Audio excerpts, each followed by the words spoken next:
Pato, ano namang nililook forward ninyo sa mga next episodes? Like, what genres do you wanna try? Sino bang gusto nyo makaduo? Ito, nasa tabi ko na.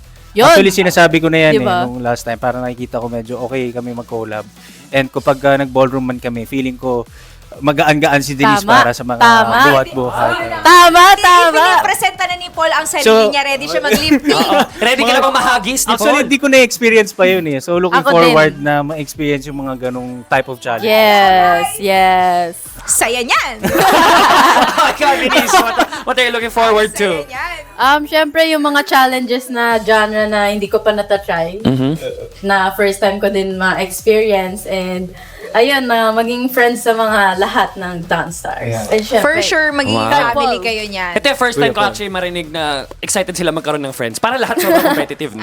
Ganun talaga. Yun talaga yung spirit ng Stars on the Floor. Laban kong laban.